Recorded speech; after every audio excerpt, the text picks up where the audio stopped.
అందరికీ నమస్కారం. ఈరోజు మనం ఒక అద్భుతమైన కథ వినబోతున్నాం. ఇది కేవలం ఒక కథ మాత్రమే కాదు, ఒక మహనీయుడి జీవితం.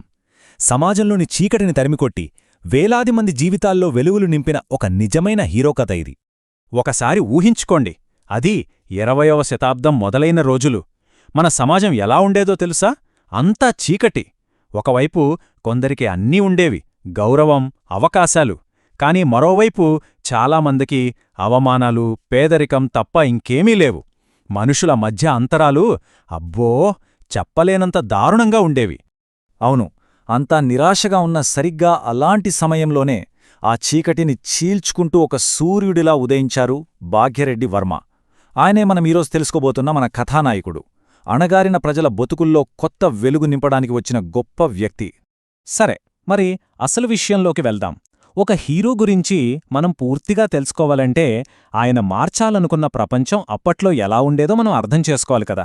అందుకే ముందుగా ఆనాటి సామాజిక పరిస్థితులు ఎలా ఉండేవో ఓసారి చూద్దాం. చూడండిక్కడ, ఆ రోజుల్లో పరిస్థితి ఎంత దారుణంగా ఉండేదో మనకు ఇట్టే అర్థమవుతోంది.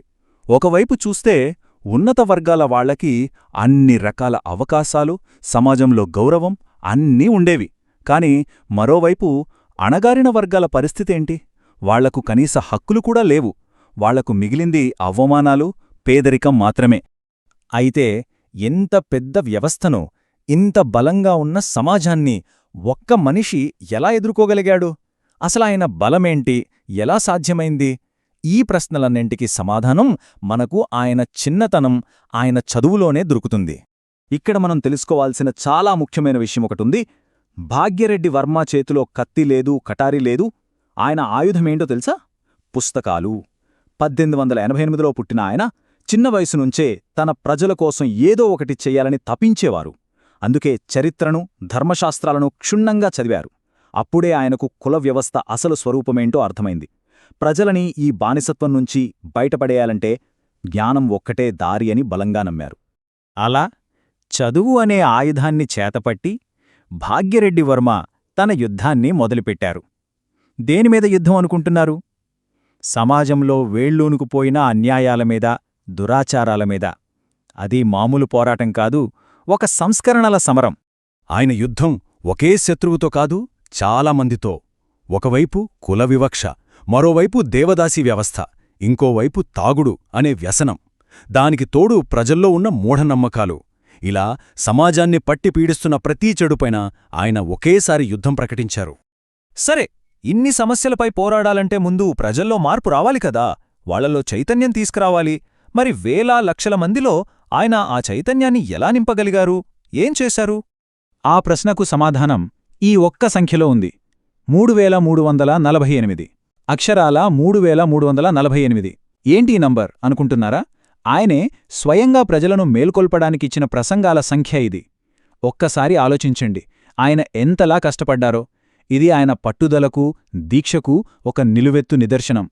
సరే, ప్రసంగాలతో ప్రజల్లో చైతన్యం తెచ్చారు, చెడు అలవాట్లపై పోరాడారు, అంతా బాగానే ఉంది. కాని భాగ్యరెడ్డి వర్మగారికి ఒక విషయం బాగా తెలుసు. పైపైన మార్పులు చేస్తే సరిపోదు, సమస్య మూలాల్లోకి వెళ్లి దాన్ని పరిష్కరించాలని. అందుకే ఆయన దృష్టిలో వీటన్నిటికీ ఒకటే అసలైన పరిష్కారముంది. కుల వివక్ష, పేదరికం, మూఢనమ్మకాలు, ఇన్ని సమస్యలు, వీటన్నింటికీ ఒకే ఒక్క పరిష్కారం, అది కూడా శాశ్వతమైన పరిష్కారం. ఏమైయుంటుంది? భాగ్యరెడ్డి వర్మగారు దీని గురించే రాత్రింపవుళ్ళు ఆలోచించారు. ఏంటది? ఆయనకు దొరికిన సమాధానం 2 అక్షరాలు. అదే చదువు. అవును, ఆయన నమ్మిన ఏకైక ఆయుధం అదే. అణగారిన ప్రజలు తలెత్తుకుని బతకాలన్నా, వాళ్ల కాళ్లమీద వాళ్లు నిలబడాలన్నా, అందరితో సమానంగా నిలవాలన్నా చదువు ఒక్కటే మార్గమని ఆయన బలంగా నమ్మారు. అయితే ఆయన కేవలం నమ్మడంతోనే ఆగిపోలేదు, దాన్ని నిజం చేసి చూపించారు. ముందుగా ప్రజల దగ్గరికి వెళ్లి చదువు ఎంత ముఖ్యమో వాళ్లకు అర్థమయ్యేలా చెప్పారు. తర్వాత ప్రభుత్వంతో మాట్లాడి వాళ్ల సహాయం కూడా తీసుకున్నారు. దాని ఫలితమేంటో తెలుసా? అణగారిన వర్గాల పిల్లల కోసం 100ల కొద్దీ పాఠశాలలు తెరుచుకున్నాయి. ఆ పిల్లలు కూడా ఆత్మవిశ్వాసంతో చదువుకోవడం మొదలుపెట్టారు.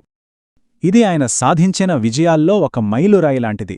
1931లో జనాభా లెక్కలు జరుగుతున్నప్పుడు అప్పటిదాకా అణగారిన వర్గాలను చిన్నచూపు చూసే పేర్లతో పిలిచేవారు. కాని భాగ్యరెడ్డి వర్మగారు పోరాడి వాళ్లందరినీ ఆది హిందువులుగా గుర్తించేలా చేశారు. ఇది కేవలం పేరు మార్చుకోవటం కాదు, అది వాళ్ల ఆత్మగౌరవాన్ని తిరిగి నిలబెట్టటం. భాగ్యరెడ్డి వర్మగారి జీవితం నిజంగా ఒక తెరిచిన పుస్తకంలాంటిది. ఆయన జీవితం నుంచి, ఆయన చేసిన పోరాటం నుంచి మనం నేర్చుకోవలసిన పాఠాలు చాలా ఉన్నాయి. అవేంటో ఇప్పుడు చూద్దాం. ఆయన జీవిత ప్రయాణంలోని కొన్ని ముఖ్యమైన ఘట్టాలను ఓసారి చూద్దాం. 1888లో ఆయన పుట్టారు. 1906లో అంటే కేవలం 18 ఏళ్ల వయసులోనే సమాజసేవ మొదలుపెట్టారు. ఇక 1925లో ఆది హిందువులందరూ ఆయన తమ నాయకుడుగా ఎన్నుకున్నారు. చివరగా 1931లో చారిత్రాత్మకమైన ఆది హిందూ గుర్తింపును సాధించారు.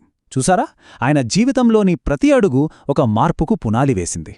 ఇంత గొప్ప వ్యక్తి జీవితం గురించి తెలుసుకున్నాం కదా, మరి ఆయన నుంచి మనమేం నేర్చుకోవాలి? ఆయన చేసిన పోరాటానికి ఇప్పటి మన సమాజానికేమైనా సంబంధముందా? ఇది మనమందరం ఆలోచించాల్సిన చాలా ముఖ్యమైన ప్రశ్న. ముగింపుగా భాగ్యరెడ్డి వర్మగారు మనందరికీ ఇచ్చిన ఈ యొక్క అద్భుతమైన సందేశాన్ని గుర్తుపెట్టుకుందాం. చదువు సమానత్వానికి మార్గం. సమాజం మారాలంటే మనం మారాలి. అవును, మార్పు ఇంకెక్కడనుంచో రాదు, అది మనతోనే మొదలవ్వాలి. ఆయన చూపిన దారిలో మనమూ నడుదాం.